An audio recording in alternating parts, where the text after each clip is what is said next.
Magandang hapon. Thank you so much, Mr. Abdallah, Dr. Abdallah, for taking time to speak with us today. It is such a great pleasure, of course, and we very much appreciate this opportunity to gain insights from the ICC's perspective with regards to these developments that have been happening. You are very much welcome, and welcome at the ICC headquarters here in The Hague.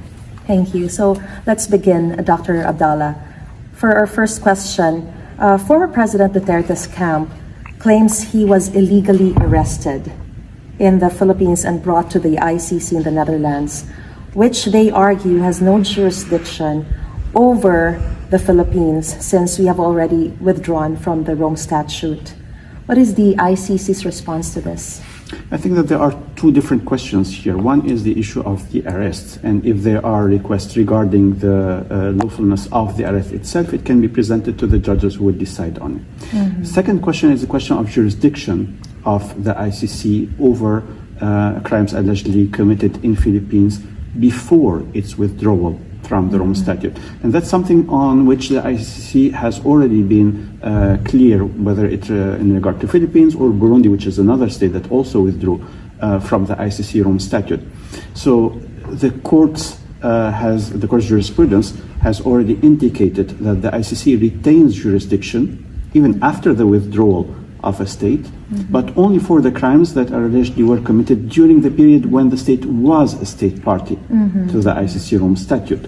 So for the Philippines, I think from 2011 or 2012 until 2019, this is the period in which Philippines was a state party. So crimes allegedly committed during this period in Philippines were under the ICC jurisdiction and remain under the ICC jurisdiction. The withdrawal does not affect these obligations and this jurisdiction of the ICC. It only affects the future. So after the withdrawal become effective, if new crimes are committed, then they will not fall under the ICC jurisdiction. But the jurisdiction was already there during the period when the Philippines were a state party, or Burundi, which is the other example, and then the exercise of the jurisdiction can be after the withdrawal. There is no problem in that. But the application of the law on international treaties means that this jurisdiction was already existing, and thus the ICC can retain it.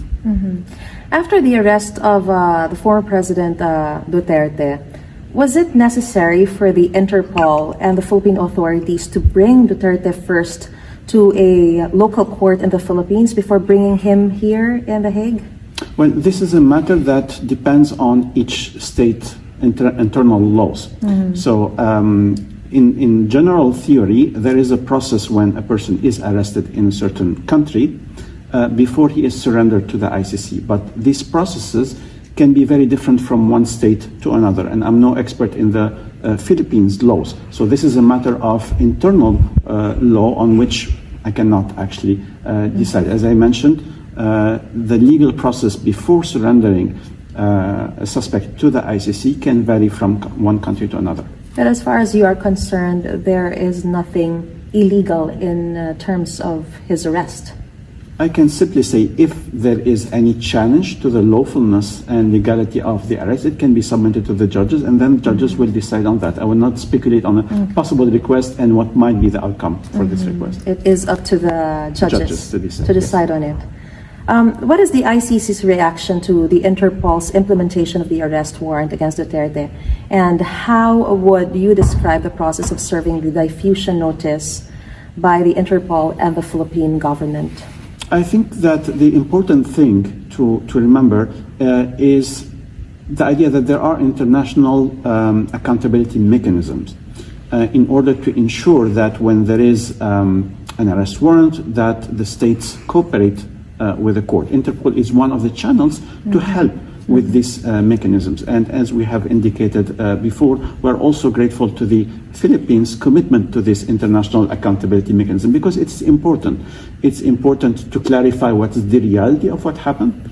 It's important for the victims to see that justice is working for them. It's important also even for the suspects to clarify whether they are really guilty or not. So the process has to take place in order to ensure that truth is revealed, and then if there is a responsibility, then the persons are held accountable. Did the ICC or did the Philippine government coordinate with the ICC before the former president's arrest? I think that there is an arrest warrant that was issued by the ICC judges, and of course, naturally, when an arrest warrant is delivered, then it is communicated to the states on the territories of which the suspect might be present. So it's totally normal that after an arrest warrant is delivered, we contact the states to ensure the surrender of the arrest and surrender of the suspect. Because